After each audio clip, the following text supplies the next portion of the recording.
नमस्कार, आप देख रहे हैं न्यूज स्केल लाइव, भरोसे की पहचान। असम की राजनीति में इस वक्त एक ही नाम की गूंज है और वो नाम है कल्पना मुर्मू सोरेन। झारखंड की राजनीति में अपनी सादगी और संघर्ष से पहचान बनाने वाली झारखंड की शेरनी ने अब असम की धरती पर कदम रखा है। असम के चाय बागानों में काम करने वाले लाखों आदिवासियों के अधिकारों के लिए उन्होंने अब सीधे कमान संभाल ली है। सरूपथर की ऐतिहासिक जनसभा में उमड़ा जनसैलाब इस बात का गवाह है कि असम का आदिवासी समाज अब बदलाव चाहता है। यहां कल्पना सोरेन ने सीधे दिल पर चोट करने वाली बातें कहीं। उन्होंने मंच से हुंकार भरते हुए पूछा कि आखिर वो कौन सा कारण है कि जिस समाज के पहनावे, खान पान, संस्कृति और रोम रोम में आदिवासियत बसती है, उसे आज तक असम में अनुसूचित जनजाति यानी एसटी का दर्जा क्यों नहीं मिला। उन्होंने भावुक होते हुए कहा कि चाय बागानों में काम करने वाली हमारी माताओं और बहनों का पसीना इस राज्य की आर्थिक नींव है, लेकिन उनका हक अभी भी अधूरा है। सालों से उन्हें वोट बैंक की तरह इस्तेमाल किया गया, लेकिन उनके वजूद को पहचान नहीं दी गई। सिर्फ सवाल ही नहीं, कल्पना सोरेन ने एक ठोस संकल्प भी लिया है। तीर धनुष के निशान पर वोट की पुरजोर अपील करते हुए उन्होंने मंच से गर्जना की कि जेएमएम की सरकार बनते ही उनका सबसे पहला और सबसे महत्वपूर्ण कदम असम के आदिवासियों को उनका हक दिलाना होगा, उन्हें अनुसूचित जनजाति का दर्जा दिलाना होगा। क्या कल्पना की ये दहाड़ असम के चाय बागानों में दशकों से चली आ रही उपेक्षा को खत्म करेगी? क्या इस बार तीर धनुष का निशान असम की राजनीति में नई इबारत लिखेगा? विधायक कल्पना मुर्मू सोरेन का ये संबोधन सिर्फ एक भाषण नहीं, बल्कि एक आंदोलन की शुरुआत है जिसने विपक्षी खेमों की नींद पूरी तरह उड़ा दी है। देखते रहिए न्यूज स्केल लाइव, भरोसे की पहचान। और अब जिसका आप सभी को इंतजार है, आगे सुनिए विधायक कल्पना मुर्मू सोरेन का संबोधन। समय सीमा को बांध के रखना और उस पे अपने आप को काम करना सिर्फ ये चाय पत्ती की बात नहीं है। एक महिला जब अपने सूरज नहीं उगता है उससे पहले जब उसकी नींद खुलती है तो वो किसके लिए सोचती है? वो अपने लिए नहीं सोचती है। वो अपने घर परिवार, अपने बच्चों के लिए सोचती है। उसका एक एक किया गया काम, उस चाय बागान में पहुंचने से पहले की गई तैयारी, अपने घर में गोबर लेपना, सफाई करना, सुबह उठ के चूल्हा जलाना, बाहर अंधेरा, घर के अंदर अंधेरा, लेकिन थोड़ा सा भात बनाना, सब्जी खाने के लिए मिले ना मिले, आलू से ही काम चलाना, अपना पेट भरे ना भरे, अपने पति का, अपने बच्चों का, अपने सास ससुर का, उनको खिलाना, ये कौन कर सकता है? ये एक महिला ही कर सकती है। और आज जब असम की बात होती है तो असम का नाम आते ही कुछ नहीं दिमाग में आता है, चाय आता है।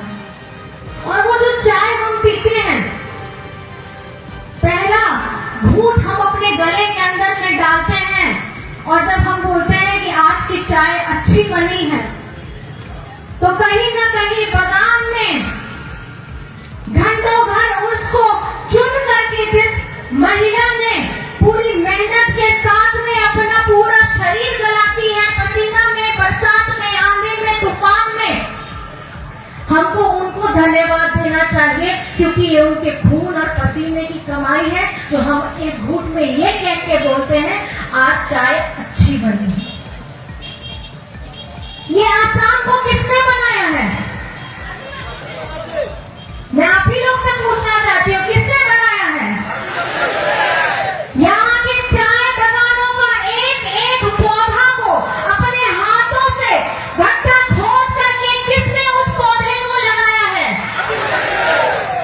उस पौधे को, नन्हा सा पौधा को जब तक वो बड़ा नहीं हो जाता, उसकी पत्तियां जब लेने लायक नहीं हो जाती, उसको दिन रात सींचने का काम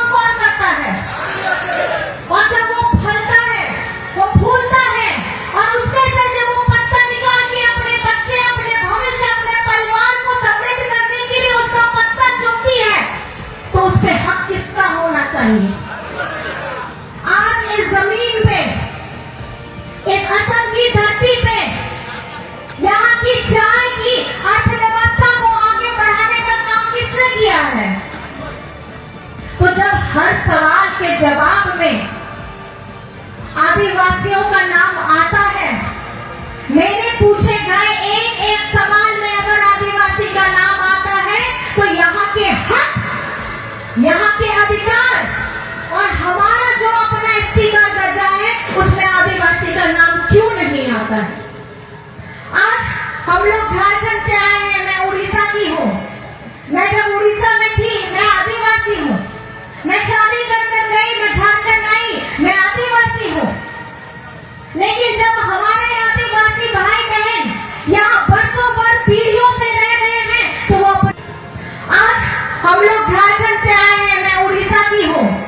मैं जब उड़ीसा में थी, मैं आदिवासी हूँ। मैं शादी कर गई, मैं झारखंड आई, मैं आदिवासी हूँ। लेकिन जब हमारे आदिवासी भाई बहन यहाँ बरसों पर पीढ़ियों से रह रहे हैं, तो वो अपने आप को आदिवासी क्यों नहीं बोल पा रहे हैं?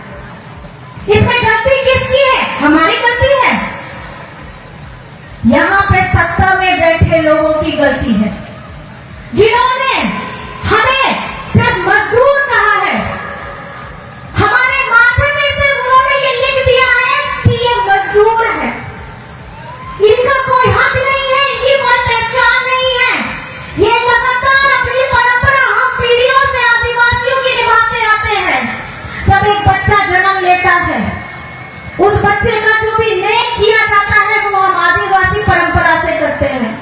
वो बच्चा जब बढ़ता है, उसे हम सिखाते हैं कि ये हमारा पर्व है, इसको इस तरीके से करना है।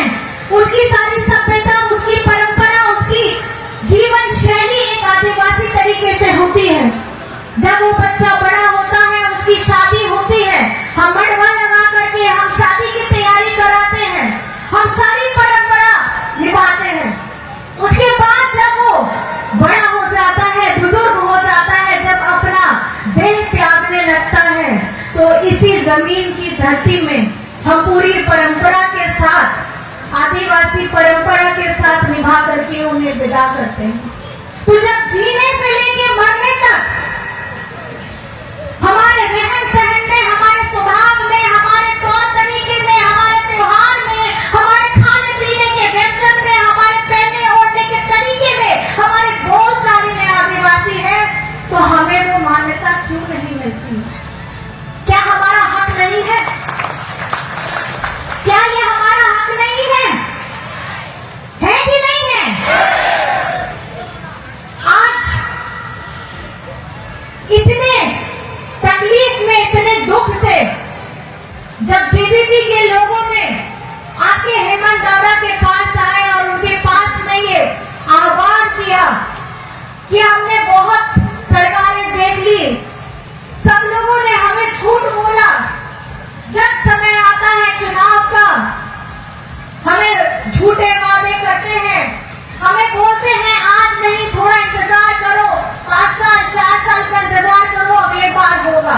होता है कि नहीं होता है? नमस्कार, न्यूज स्केल लाइव में आपका स्वागत है। देश दुनिया की सच्ची खबर, हर खबर सटीक, निष्पक्ष और विश्वसनीय। जुड़े हमारे साथ और पाएं हर पल की जानकारी।